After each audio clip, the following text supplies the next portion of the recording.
السلام علیکم، میں ہوں فیصل محمد اور آپ دیکھ رہے ہیں ہمارا YouTube channel views of Faisal Muhammad. آج بھی پاکستان کی خبریں۔ سب سے پہلے پاکستان کے حالات ایز یوزول بہت زیادہ خراب ہی چل رہے ہیں ابھی تک۔ فی الحال جب میں آپ سے بات کر رہا ہوں تو حالات مزید گمبھیر ہوتے جا رہے ہیں۔ آج عمران خان نے ایک جگہ کہا تھا کہ شہباز شریف پریشان ہیں، اور بالکل ٹھیک کہا انہوں نے۔ واقعی شہباز شریف بہت پریشان ہیں، اور جو ہمارے پاس اطلاعات ہیں وہ یہ ہیں کہ ان کے قریبی حلقوں میں انہوں نے اس بات کا برملا اظہار کیا ہے کہ وہ پریشان ہے کہ انہیں پھنسوا دیا گیا ہے، اور وہ اس چیز پر تنقید بھی کر رہے ہیں پس پردہ اور زرداری صاحب کے اوپر کہ جب یہ سارے معاملات تھے اور ان کو پتا تھا کہ بہت ساری چیزیں ہیں، بہت ساری پرابلمز آنے والی ہیں، بہت سارے مسئلے مسائل ہوں گے، تو وہ کیوں مطلب انہوں نے یہ کام کیا۔ ایگزیکٹلی بات بالکل اچھی ہے اور بہت اچھی سوچ ہے، لیکن سوال یہ پیدا ہوتا ہے کہ یہ کیوں ہوا، یہ سب سے اہم چیز ہے۔ اور میرے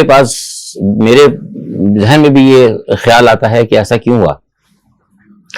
آج آپ دیکھیں صورتحال یہ ہے کہ پہلے میں کچھ آپ کو خبروں پہ دے دیتا ہوں۔ آج وہ آپ نے سنا ہوگا کہ وہ ایف آئی اے نے شہباز شریف اور حمزہ شہباز کے حوالے سے کہا ہے کہ ہمیں گرفتاری ڈالنے کی اجازت دی جائے۔ میں سمجھتا ہوں وہ بھی میرے نزدیک جو ہے نا وہ بھی وقت کا ضیاع وہ کر رہے ہیں۔ کیوں کر رہے ہیں؟ اس لیے کہ وہ اتنا ٹائم ہو گیا، فروری سے مسلسل وہ ڈیٹ پہ ڈیٹ دے رہے ہیں، تاریخیں دے رہے ہیں، اور آج ایک عجیب بات کر دی۔ انہوں نے کہا کہ جناب ہم وہ گواہوں کو بلائیں گے، اور بھئی آپ فرد جرم عائد کریں۔ ساری دنیا کے اندر جو قوانین جو ہم نے پڑھے ہیں، جو ہم جانتے ہیں تھوڑا بہت، پہلے فرد جرم عائد ہوتی ہے، اس کے بعد پھر اگر اس پہ انکار ہو یا جو بھی ہو تو اس پہ پھر وٹنسز کو طلب کیا جاتا ہے۔ لیکن یہاں پر وٹنسز کی بات کی جا رہی ہے۔ اچھا بھی مزے کی بات ہے، یہ وٹنس کو آپ بلائیں گے تو بھائی مجھے ایک بتا دیں، کامن سینس کا ایک سوال ہے، کون سا مطلب ایک راکٹ سائنس کی ضرورت تو نہیں کہ کون سا ایسا آدمی ہوگا جو آ کے حکومت کے خلاف گواہی دے گا، اور وہ بھی ایسی حکومت۔ تو میں سمجھتا ہوں کہ اس وقت جو ہے نا معاملات بڑے گھنجل چل رہے ہیں، مطلب الجھے ہوئے ہیں۔ اچھا دوسری جانب ابھی یہ ہے کہ سندھ کی حکومت بلدیاتی انتخابات کرانا چاہتی ہے، لیکن وہ حلقہ بندی کے بغیر کرانا چاہتی ہے۔ حلقہ بندی آپ کو پتا انہوں نے توڑ پھوڑ کر دی تھی، سپریم کورٹ نے کہا بھی تھا۔ تو میں سمجھتا ہوں کہ وہ بھی کچھ معاملہ گڑبڑی ہے، وہاں پہ بھی یہ عوام کے ساتھ زیادتی کرنے جا رہے ہیں۔ ایم کیو ایم کو انہوں نے ملا لیا ہے۔ ایم کیو ایم کا گروپ جو ہے، جو ہمیشہ کراچی کے عوام کا اور شہری سندھ کے لوگوں کا جو ووٹ کا جو وہ کرتے ہیں سودا، وہ گروپ ان کے ساتھ ہے، تو وہ لگے ہوئے ہیں۔ سندھ کی حکومت مکمل طور پر ناکام ہے۔ کیا کام انہوں نے اب تک کیا ہے اور کیا آپ ان سے توقع رکھتے ہیں، آپ لوگ خود زیادہ بہتر جانتے ہیں۔ اور مزے کی بات میں آپ بتاؤں کہ کراچی کے حوالے سے ایک آگ لگی تھی، اللہ کو شکر ہے کہ وہ آگ جو ہے آج بجھ گئی۔ میں نے آپ کو بھی اس دن کہا تھا کہ مجھے بڑی تشویش اس چیز کے اوپر ہے کہ ایک عمارت میں لگی ہوئی آگ کو یہ 3 روز تک نہیں بجھا پائی سندھ کی حکومت، اور جس طریقے سے دن رات 3 دن کام ہوا، تو اگر خدا نہ خواستہ اگر کوئی ایمرجنسی ہو جاتی ہے پاکستان میں، کوئی بھی صورت جنگی جسے میں نے کہا تھا، تو آپ کیسے عمارتیں بجھائیں کہ آگوں کو قابو کریں گے؟ تو یہ آگ بھی آپ قابو نہیں کر پا رہے ابھی تک، تو پھر کہاں تھی حکومتیں؟ ان حکومتوں نے کیا کیا ہے؟ کیا سندھ کی حکومت نے کیا کیا ہے؟ جو کوئی تو ہوگا نا، عدالتیں اس پہ بھی تو پوچھیں نا، کیا جی کیا ہوا ہے؟ عدالتیں بھی بیچاری بڑی پریشان ہو گئی۔ میں بتاتا ہوں عدالتوں ابھی آگے کیا چکر چل رہا ہے۔ آگ ایک کنٹرول نہیں ہو پا رہی۔ اچھا ادھر وہ سوات کے قریب جو ہیں، ادھر شانگلہ میں آتشگی ہو رہی ہے، آتشزدگی ادھر ہوئی ہے، وہاں وہ پاکستان کے تمام جنگلات جو ہیں ادھر چل رہے ہیں۔ آگے ہمارے پاس بڑی پرابلم ہے، ہمیں اس کی جو آلودگی کا مسئلہ ہے۔ تو یہ سارے مسئلے جو ہے نا یہ کیوں ہو رہے ہیں؟ یہ کیا ہے؟ یہ آپ کو محسوس نہیں ہوتا کہ کچھ سب کچھ پری پلان طریقے سے ہو رہا ہے؟ یعنی آگے بھی لگ رہی ہیں، مہنگائی بھی ہو رہی ہے، حالات بھی خراب ہو رہے ہیں، دہشت گردی بھی بڑھتی جا رہی ہے، روڈوں پہ سنیچنگ بھی ہو رہی ہے، ساری چیزیں مطلب ایک بالکل اسے کہتے ہیں کہ چاروں طرف سے مایوسی کے سائے، لوگوں کے اندر تشدد، سخت قسم کی سوچ یہ آتی جا رہی ہے۔ یہ کیوں ہو؟ یہ کیا ہو رہا ہے؟ یہ اس سے یہ لگتا ہے کہ یہ سب کچھ کرایا جا رہا ہے۔ اور ایک تماشا ایک اور ہوا، کل تو میں نے ویلاگ نہیں بتایا تھا، ڈے بیفور یسٹرڈے، وہ سرکاری عہدوں میں کہا گیا کہ جناب چھان بین ہوگی، جو بھی آئے گا کو کلرک وغیرہ یا جو بھی ہے ایکسیٹرا جو بھی ہے مطلب بیوروکریٹ وغیرہ، آئی ایس آئی اس کی چھان بین کرے گی۔ اچھا جناب تو آئی ایس آئی کرے گی، وہ کیوں؟ ہم نے پوچھا تو کہا گیا جناب اس لیے کہ کوئی اس پہ ان کو ان کی کارکردگی پہ اور ان کے حرکات پہ نظر رکھی جا سکے. تو بھائی مجھے بتائیں جو پاکستان کے جو سیاستدان ہیں, میں نے ٹویٹ بھی کیا تھا, ان کی حرکات پہ کس نے نظر رکھی ہے؟ ان کو بھی تو کوئی دیکھے نا. جو حکومت, اگر آپ کی حکومت اور وزیر اعظم اور وزیر داخلہ اگر وہی مشکوک ہوں گے تو پھر آپ ان کے اوپر تو کوئی نظر نہیں رکھ رہا, لیکن آپ کلرکس کے اوپر اور جو سرکاری عہدیدار ہیں ان کے اوپر آپ نظر رکھنے کی بات کر رہے ہیں. تو یہ بات جو ہے میری کم از کم سمجھ سے باہر ہے. لوگ سمجھتے ہوں گے, فیصلہ کریں کیا ہو رہا ہے. لیکن اب میں آگے چلتا ہوں. اصل یہ تو میں نے آج کی صورتحال بتائی, جو صورتحال اس وقت چل رہی ہے. اب ہونے کیا جا رہا ہے اور پاکستان میں کیا ہونے والا ہے, یہ اہم چیز ہے. اہم ادارے تمام صورتحال کو مانیٹر کر رہے ہیں یا نیوٹرل. اب جب میں بات کرنے لگوں, اب یہ حصہ میرا ذرا غور سے سنیے گا. اس وقت جو پاکستان میں اہم ادارے ہیں جو نیوٹرل ہیں وہ ساری صورتحال کو دیکھ رہے ہیں. معاملہ جو ہے انتہائی خراب ہو چکا ہے. عمران خان صاحب پیچھے نہیں ہٹیں گے, تو میں نے آپ کو پہلے بتایا ہٹنا بھی نہیں چاہیے. یہ میرا اپنا ذاتی رائے ہے, مطلب I am not belonging P T I, لیکن ایک بالکل غیر جانبدار, ہٹنا بھی نہیں چاہیے کیونکہ یہ عوام کی آواز اور عوام کی امنگ کا کو ان کی جو ڈیمانڈ ہے ان کو لے کے عمران خان صاحب چلے ہیں. اس صورتحال کے اندر کچھ لوگوں کا خیال تھا اور ہے, اسٹل ہے, کہ عمران خان کو راستے سے ہٹا دیا جائے. اچھا, اب اس صورتحال میں ایک بات میں یہ بھی کنفرم کر رہا ہوں کہ اس مسئلے پر بھی آپ کی حکومت اب جا کے تقسیم ہو رہی ہے. نواز شریف کی کوشش یہ ہے کہ عمران خان کو کوئی نقصان نہ پہنچے, لیکن اس کے بنسبت زرداری صاحب اور فضل الرحمان صاحب وہ اس موقف کے حامی نہیں ہیں. وہ کہتے ہیں کہ ہر صورت میں عمران کی پولیٹکس کا اور پی ٹی آئی کی پولیٹکس کا خاتمہ ہونا چاہیے. تو یہ جو صورتحال اس وقت بن رہی ہے نا, یہ بڑی خطرناک ہے. یہ جو صورتحال جو میں نے آپ کو بتائی ہے, اس کے اوپر بھی تقسیم آئی ہے. اسی وجہ سے حالات کی سنگینی کو دیکھتے ہوئے اب مسلم لیگ نواز کو بھی احساس ہو گیا ہے کہ وہ پھنسی ہے. کیونکہ ظاہر سی بات ہے, چھوٹے بھائی, میں کہا تھا کہ دونوں بھائیوں کے درمیان رابطے تو ہوتے ہیں, اور جیسے میں نے ابھی شروع میں آپ کو بتایا کہ شہباز شریف پریشان ہے, تو وہ ظاہر ہے نواز شریف سے ان کا رابطہ بھی ہوتا ہے اور بات چیت بھی. وہ خود کہہ رہے ہیں کہ بھائی میں پھنس گیا, جو کچھ یقین دہانیاں کرائی گئی تھی جس کی طرف سے بھی تھی, تو جو بھی حکومت لے کے آیا, نیوٹرلز یا جو کوئی بھی تھے جو جن کا ساتھ تھا, وہ جو لے کے آئے, جو کچھ انہوں نے کہا تھا کہ بھائی آپ کو کچھ فیسیلیٹیٹ کیا جائے گا, چیزوں کو کنٹرول کیا جائے گا, تو وہ تو شہباز شریف کہہ رہے ہیں کہ میں تو پھنس گیا. کہ وہ تو کہہ رہے ہیں کہ اتنی برائی آ گئی ہے, سارے معاملات خراب ہے. جو انہوں نے کہا نا کہ کیا وہ کیا لگایا تھا, کچھ انہوں نے کہا کہ کیا رستے میں کیا ٹارپیڈو وغیرہ کیا انہوں نے کہا تھا لگایا تھا, ڈائنامائٹ کچھ سسٹم کی بات انہوں نے کی, میں بھول جاؤں کہ لفظ انہوں نے اچھا استعمال کیا تھا. تو وہ یہ کہہ رہے ہیں کہ مطلب میری تو پوزیشن ایسی ہو گئی ہے کہ میں ایک چیف منسٹر تھا اس وقت, میرے ساتھ آپ نے وہ کروا دیا ماڈل ٹاؤن کا, تو میں کوشش کرتا کہ بھائی چند دن اگر میں پرائم منسٹر بن جاؤں, کچھ چھوٹا سا اچھا کام کر دوں, تو وہ تو مجھے لگ رہا ہے کہ وہ میری اب جو لیڈرشپ ہے اسی پہ ہی مطلب ایک اسٹگما لگ جائے گا کہ میں تو کچھ بھی نہیں کر سکتا. تو وہ اس وقت حقیقتاً جو ہے شہباز شریف بہت زیادہ پریشان ہے. اچھا, اس تمام صورتحال کے اندر عدالتیں, نیوٹرلز اور حکومت یہ آمنے سامنے ہے. جو میں آپ کو بتا رہا ہوں اب آمنے سامنے, یعنی کیا عمران کو راستے سے ہٹا دیا جائے, کیا عمران کی سیاست کو ختم کر دیا جائے, یا کیا اس سیٹ اپ کو آگے چلایا جائے, یا حکومت کو برخاست کر دیا جائے. اب اس کے اندر کوشش یہ ہے کہ عدالتیں جو ہیں, کچھ عدالتیں وہ اس بات پر بھی خوش نہیں ہیں, وہ ریپیئر کرنے کی کوشش کر رہی ہیں کہ اس بدعنوان سیٹ اپ کو کیوں لایا گیا, کیونکہ انہی عدالتوں کی جانب سے ان جو سیٹ اپ آیا ہے ان کو سزائیں دی گئی تھی, نہ صرف سزائیں دی گئی بلکہ انہی عدالتوں سے وہ ضمانت پر ہیں. تو عدالتوں کو بھی محسوس ہو رہا ہے اور کہ بھئی ہمارے جو فیصلے اور ہماری ساری پوزیشن جو کل تک ہم جن کو ملزم کہہ رہے ہیں, آج ہم ان کو فیور کیسے دیں. نتیجہ کیا ہے کہ جب حکومت نکالتی ہے ان کو اریسٹ کرنے کے لیے, عمران خان کو اور عمران خان کے ساتھیوں کو جب اریسٹ کرنے کے لیے جب آرڈرز نکالتی ہے, تو وہ عدالتیں اس کو ختم کر دیتی ہیں. تو یہاں پر آ کے عدالتیں اور حکومتوں کے درمیان کچھ ٹکراؤ پیدا ہو جاتا ہے کہ ہم کچھ کرنا چاہتے ہیں کیونکہ ہمارے پر کسی کا دباؤ ہے, نیوٹرلز کا دباؤ, جو حکومت لے کر آئے, سیدھی سی بات ہے, نیوٹرلز کی سپورٹ تھی گورنمنٹ کو لانے کے اندر, تو جو لے کر آئے ہیں تو وہ کیا کر رہے ہیں؟ اچھا اس مسئلے پر پھر کہیں سے نیوٹرلز کا بھی دباؤ آتا ہے عدالتوں پر. کچھ عدالتیں دباؤ لینے کے لیے تیار ہیں اور کچھ نہیں ہیں. تو جو میں نے آپ کو بات بتائی نہیں سمجھنے والی ہوتی ہے کہ اس وقت موجودہ حکومت کے درمیان عدالتوں کے کچھ اہم ججز کے درمیان اور نیوٹرلز کے درمیان بھی کہیں نہ کہیں پس پردہ ایک کشتی چل رہی ہے.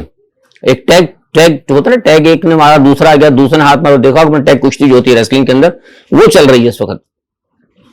تو یہ چیز جو ہے نا یہ اور زیادہ خطرناک ہے. اچھا اب میں بتاتا ہوں, بہت سارے لوگوں کو میں سن رہا تھا کہ کچھ لوگوں کو کہتے ہیں کہ جناب وہ حالات جو ہیں وہ ساری یہ عمران خان خراب کر کے گئے, جب ہم آئے تھے تو ایسا تھا, انہوں نے آئی ایم ایف سے وعدے کر لیے تھے. بھائی اگر آئی ایم ایف سے انہوں نے وعدے کر لیے تھے, آئی ایم ایف سے ساری چیزیں انہوں نے کر لی تھی, آپ کو پتا تھا, اتنے سارے میں نے پاکستان کے اندر دیکھے دانشور بیٹھے ہوئے ہیں. آج تو پاکستان میں دانشور اتنے ہو گئے کہ وہ ہلکا صاحب ایک گریجویٹ کر لیں آپ, اور اس کے بعد تھوڑا سا وہ کسی کے ساتھ 2-4 جو ہوتے ہیں نا سیشن وغیرہ میں کوئی تصویریں کھچا کے کسی منسٹر کے ساتھ کسی ورکشاپ میں تصویر کھچا کے وہ اپنا لگا دیں آپ, اور اس کے بعد آپ دانشور بھی بن جائیں, آپ ہیومن رائٹ ایکٹیوسٹ بھی بن جائیں, آپ فلاسفر بھی بن جائیں, جو چاہے بن جائیں, اور اتنے بڑے بن جائیں کہ آپ وہ پکڑنا بھی چاہیں تو ان کے ہاتھ میں نہ آئے. تو اس قسم کے تو پاکستان میں دانشور ہے, پتہ کسی کو کچھ ہوتا نہیں ہے, نہ کبھی کسی نے کبھی واشنگٹن کا دورہ کیا ہے, نہ کبھی کوئی روم کلب کے اندر بیٹھا ہے, نہ کوئی کہیں گیا ہے, اور باتیں لوگ اس طرح کی کرتے ہیں. مجھے حیرت ہوتی ہے کچھ لوگوں کی اس طرح کی باتیں کر کے, کہ میں ایک صاحب مجھ سے نام نہیں لوں گا, وہ بات مجھ سے کر رہے تھے, تو میں نے کہا بھائی آپ کبھی پاکستان سے باہر گئے؟ کہنے جی میں تو کبھی پنڈی سے باہر ہی نہیں نکلا ہوں. اچھا وہ مجھے بتا رہے تھے جناب روم کلب کے بارے کے اندر ساری باتیں مجھ سے ڈسکس کر رہے تھے. تو اس قسم کے جو پاکستان کے اندر جو دانشور ہیں اور کچھ جو اس وقت جو سوشل میڈیا پہ جو چھوٹ دی ہوئی ہے نا, اس سے بھی لوگوں کا بڑا دماغ خراب ہو رہا ہے, لوگ پریشان ہیں, لوگوں کی سوچ تقسیم ہو رہی ہے. تو بنیادی طور پر کہنے کا مقصد, بات بیچ میں آ گئی تھی, بنیادی طور پر کہنے کا مقصد یہ ہے کہ یہ لوگ جب جو کہتے ہیں نا, جو اس حکومت کی وہ کرتے ہیں سپورٹ, کہ بھائی جناب وہ یہ تو سب کچھ وہ کر کے کرتے, بھائی تو آپ نے کیوں لی حکومت جب آپ کو پتا تھا کہ ترین صاحب یہ کر کے چلے گئے ہیں اور سارا یہ کر کے گئے ہیں, عمران خان نے کر لیا, حماد اظہر وغیرہ جو بھی ایسیٹا ایکس وائی زیڈ جو بھی ہیں جو لوگ سب انہوں نے کیا تھا. تو آپ کو جب کچھ نہیں ہوا تھا, کوئی رشیا سے بات نہیں تھی, تو آپ کو جب معلوم تھا تو آپ نے پھر کیوں لیا؟ آپ کا تو مقصد تھا نا پی ڈی ایم کا حکومت گرانے کا, حکومت گرا دیتے, حکومت گرا کے آپ سیدھا الیکشن پہ جاتے, جو کیا بات ہے. تو آپ کیوں بیٹھے بھائی؟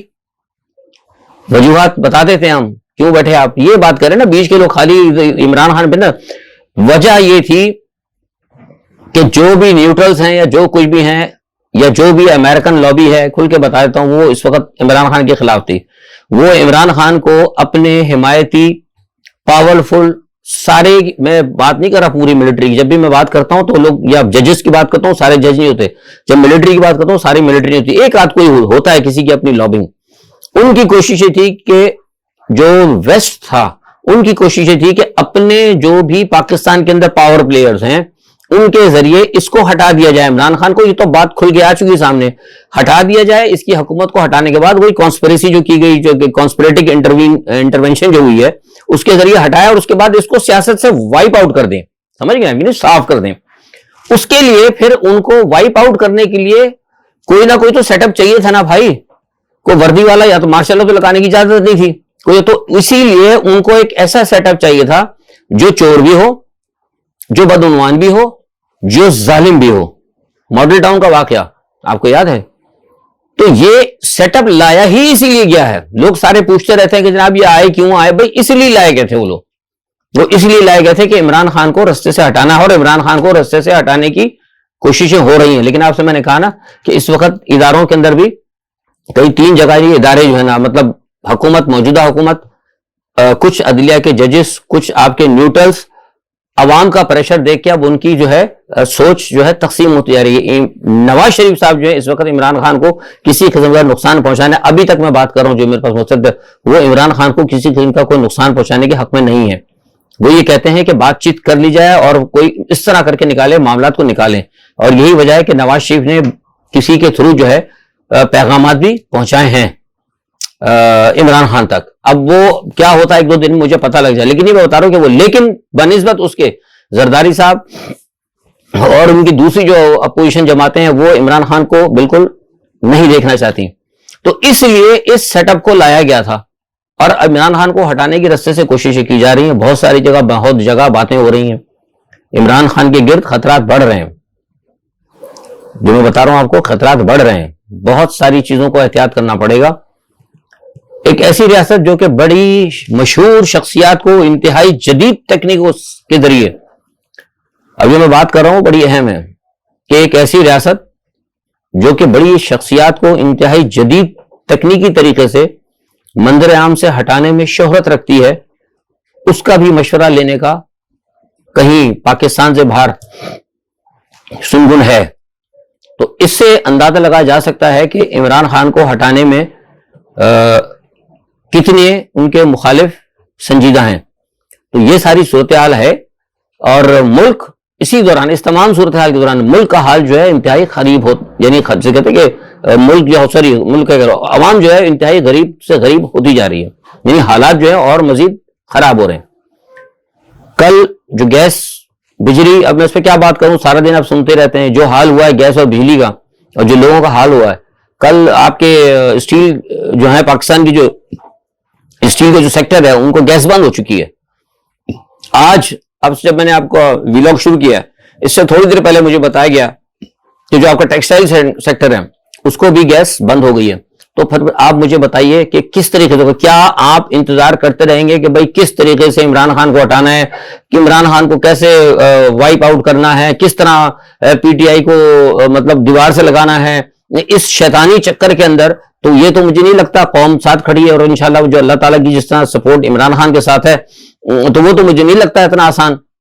میں نے بڑی کھل کے بات کر دی ہے, تو یہ تو پھر معاملہ لمبا جائے گا. تو آپ اسی طرح ابھی انتظار کرتے رہیں گے کہ بھئی موقع تلاش کریں, کچھ ایسا کریں, کچھ ویسا کریں.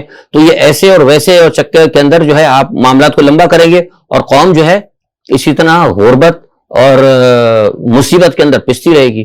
آج کل تو پاکستان کے اندر ایک عام انسان کا, غریب کی بات نہیں کر رہا, ایک عام انسان کا جینا بھی دشوار ہو گیا ہے. مجھے بے انتہا کل سے میسیجز مل رہے ہیں, جو لوگ رینٹ کے اوپر رہتے ہیں وہ کہتے ہیں فیصل صاحب اب ہماری سمجھ میں نہیں آ رہا کہ اگر رینٹ دے دیا, تو پہلے یاد ہوتا تھا کہ ہم لوگ ہینڈ ٹو ماؤتھ ہوتے تھے, اب تو اگر ہم رینٹ دے دیں تو ہم ایک ہفتے کا بھی ہم گھر میں راشن نہیں لے سکتے. سفید پوش لوگوں کی بات کروں میں, غریب کی بات نہیں کر رہا میں, جو سفید پوش لوگ ہوتے ہیں ان کا یہ حال ہو گیا ہے. تو مجھے بتائیے اگر یہ عمران خان کو دیوار سے لگانے کے لیے کوئی بھی, کتنا انتظار کریں گے آپ؟ عمران خان تو انشاءاللہ نہیں دیوار سے لگے گا, لیکن اس عمران خان کو دیوار سے لگانے کے چکر میں پاکستان کی پوری قوم کو جو ہے نا, آدھی سے زیادہ قوم کو آپ دیوار سے لگا دیں گے اور آدھی سے زیادہ قوم کو ختم کر دیں گے. یہ صورتحال جو ہے ملک کے لیے انتہائی زیادہ خطرناک ہے, اس پر غور کرنا ہوگا. اور بین الاقوامی اس وقت جو ہے سارے لوگ جو ہیں طاقتیں, وہ بھی پاکستان کی صورتحال کے اوپر نظر رکھے ہوئے ہیں. اچھا ایک بات یہ یورپ کے اندر بھی بتا دوں, جو صورتحال ہو رہی ہے یورپ کے اندر بھی, جو حال پاکستان میں ہو رہا ہے نا, عمران کو دیوار سے لگانے کا, وہ یہاں یوکرین کو دیوار سے لگانے کے چکر میں نا امریکہ نے خوب استعمال کیا EU کو. وہ اب EU کا بھی اب ستیاناش ہونے لگا. میں آپ سے بار بار کب سے کہہ رہا ہوں کہ یہاں پہ جو نا اناج کا بحران پیدا ہوا, اناج کا بحران یہاں پیدا ہونا شروع ہو گیا, مہنگائی حد سے زیادہ بڑھ گئی ہے. کل جو برسلز کے اندر جو ہے اس کے اوپر وہ ہوا ہے, کیا کہتے ہیں, اجلاس اہم, اور انہوں نے کہا کہ جناب ہم نے تو امریکہ کے کہنے کے اوپر بڑی پابندیاں شابندیاں اور روس سے سارے معاملات کر لیے, لیکن اب ہمارا بیڑا غرق ہونے لگا, ہم اس چیز کو مزید برداشت نہیں کر سکتے. خطرہ یہ ہے, میں نے آپ بتایا تھا کہ ہالینڈ کی گیس بند ہو گئی ہے, خطرہ وہ کہتے ہیں کہ ہمیں یہ ہے کہ ایسا نہ ہو کہ ہماری عوام جو ہے روڈوں پہ نکل آئے. تو پاکستان کی عوام کی تو ماشاءاللہ دیکھیے کتنی برداشت ہے کہ اتنا کچھ کرنے کے وہ ابھی تک روڈوں پہ نہیں آئے, لیکن یہاں ایسا نہیں ہوتا. اچھا دوسرا, روس اور یوکرین کے حوالے سے وہاں پہ علاقوں پہ جو ہے جنگ, میں نے بتایا کہ روس اہم علاقوں پہ قبضہ کر چکا ہے. اوڈیسا پہ وہ قبضہ کرنے کے چکر میں ہے, اوڈیسا پہ تقریباً وہ قریب پہنچ چکا ہے. اگر اوڈیسا پہ روس نے قبضہ کر لیا تو جو کچھ اب یورپ کو اور جو ادھر ادھر تھوڑا بہت جو اناج پہنچ رہا ہے وہ بھی ٹوٹل بند ہو جائے گا. یعنی جو آپ کو ہمیشہ سے میں کہتا رہا ہوں کہ تحت کسی صورتحال آئے گی, وہ صورتحال پیدا ہو جائے گی. لیکن چونکہ اب امریکہ اس کو ناکام کرنا چاہتا ہے, تو امریکہ اوپیک پلس ملکوں کے ساتھ بات چیت کر رہا ہے, اور وہاں پہ میں نے سنا ہے کہ اوپیک پلس جو ممالک ہیں وہ راضی ہو گئے ہیں کہ اب تیل کی پیداوار بڑھائیں, تاکہ جو روس کی وجہ سے جو یورپ پہ دباؤ آ رہا ہے اکنامک, جو تیل خریدنے کے سارے معاملات میں, اس کو کنٹرول کیا جائے. لیکن یہ ساری چیزیں کرتے کرتے ظاہر ہے یہ پلک جھپکتا تو نہیں ہوتا نا, یہ مت ایسا کہ چٹکی بجائے اور کام ہو گیا. اس میں ٹائم ہوگا. ابھی بائیڈن جائیں گے امریکہ, وہاں جا کے بائیڈن وہاں جائیں گے سعودی عرب, وہاں جا کے ملاقاتیں کریں گے, تو اٹس ٹیک ٹائم. تو اسی دوران کیا قومیں سفر کرتی رہیں گی, یورپ سفر کرے گا اسی دوران ان تمام معاہدوں تک, جیسے کہ پاکستان کی میں بات کر رہا ہوں. تو یہ اصل میں چیز جو ہے, یہ میرا تجزیہ تھا کہ یہ دیکھنا چاہیے جو بھی پاکستان میں جو ماہرین ہیں یعنی اعتدال پسند اور نیوٹرل, حقیقی نیوٹرل جو ہیں ماہرین, وہ غور کریں کہ کیا ہوگا. اور اسی طرح اور یورپ کے لوگ تو سر جوڑ کر بیٹھ گئے ہیں جو یورپ کے نیوٹرلز ہیں نا, EU کے جو نیوٹرلز ہیں, وہ سر جوڑ کے بیٹھ گئے ہیں کہ ہمیں کیا کرنا ہے, لیکن پاکستان کے نیوٹرلز کو سر جوڑ کے بیٹھنا پڑے گا. اچھا, کینیڈا نے ایک روس کا بہت بڑا طیارہ قبضے میں لے لیا ہے, اور یہ انہوں نے کہا ہے اور روس کو کہ بھائی جب تک آپ جنگ نہیں یوکرین میں بند کرتے تو ہم طیارہ واپس, یہ میں سمجھ آتی پنگا انہوں نے کیوں لیا ہے. بعد میں پتہ لگا یہ بھی امریکہ کی شمولیت, امریکہ ہر جگہ شے کر دیتا ہے, اور بس وہ جیسے وہاں ٹریگر تائیوان کو کیا, ادھر ٹریگر یوکرین کو کیا, ادھر ابھی کینیڈا کو ٹریگر کر دیا ہے. سمجھ سے باہر ہے کہ امریکہ بہادر کیا چاہتا ہے, کیا ان کا پلان ہے, یہ تو سب کو ہی پتا ہے, میں اس پہ کیا بال کرتا ہوں. اچھا, دوسرا, بھارت میں ایک نیا تماشا ہے, وہاں ایک نیا پریکٹس شروع ہو گئی کہ جہاں ان کو کوئی جگہ اچھی لگتی ہے وہاں پہ وہ کوئی شیو کی مورتی نکال دیتے ہیں, کہیں وہ کالی ماتا نکال دیتے ہیں, کہیں کوئی اور ہی مورتی نکال آتی ہے. وہ اجمیر کی درگاہ کے قریب کل کسی نے تماشا کر دیا, یہ بھی خبریں آئی نہیں لیکن میں آپ کو بتا رہا ہوں, مجھے پتا ہے نیو دہلی سے بتایا کہ وہاں پہ ایک سیاستدان نے کہہ دیا جی اجمیر کی درگاہ کے قریب وہ شیو لنگ جو ہے نا, وہ شیو کی مورتی نکلی اور ایک اور مورتی نکلی ہے, اور وہاں پہ وہ آرام فرمایا کرتے تھے. بتائیے, اب وہ ایک نیا ہنگامہ شروع ہو گیا. تو وہ تو ان کے جو رام اور اوتار ہیں وہ تو کہیں بھی جا کے آرام کرنے لگیں گے اور کہیں بھی جا کے سو جائیں گے, تو پھر وہ کہیں گے بھئی یہ تو ہماری ہے, گراؤ اس کو. تو یہ ایک اور نیا مسئلہ شروع ہو گیا, اور وہاں پہ اسی چیز کو لے کر جو مسجد ان کو اچھی ملتی ہے, جو جگہ اچھی ملتی ہے مسلمانوں کی, اس کے بعد انہوں نے ایک چیز نہیں کھود کے نکال لیتے ہیں اور کہتے ہیں یہ آ گیا, اور وہ ہندو مسلم فساد کھڑا ہو جاتا ہے. اور اسی پس منظر کے اندر وہاں پہ مسلمانوں کے خلاف جو معاملات ہیں وہ تیزی سے بڑھتے جا رہے ہیں. اچھا, دوسرا, امریکن انٹیلیجنس ایجنسی نے ایک بڑی خبر دی, وہ کہتے ہیں کہ پیوٹن کو انتہائی خطرناک قسم کا کینسر ہے, اور وہ یہ کہتے ہیں کہ اگر یہ کینسر اگر پیوٹن کو نقصان پہنچا تو جو بھی اس کا خلا ہوگا نا وہ بڑا خطرناک ہوگا, جو شخص آئے گا وہ بہت زیادہ خطرناک آئے گا. تو یہ ساری دنیا کی خبریں ہیں. چین اور یہ جو ہے مسئلہ تائیوان کا وہ مسلسل بڑھ رہا ہے, اور لیکن چین اور بھارت کے درمیان پس پردہ معاملہ درست ہو رہے ہیں, اور یہ پاکستان کے لیے, آخری میں اشارہ کر رہا ہوں, یہ پاکستان کے لیے ایک سرخ بتی ہے. لوگوں کو سوچنا ہوگا, اس پہ پھر میں بات کروں گا, ویڈیو لمبی جائے گی. آج کے لیے اتنا ہی. کل انشاءاللہ جو بھی صورتحال ہوتی ہے, خاص طور پہ اس مسئلے پہ ہم کل آپ سے ضرور اپنا تجزیہ دیں گے. کل تک کے لیے اللہ حافظ.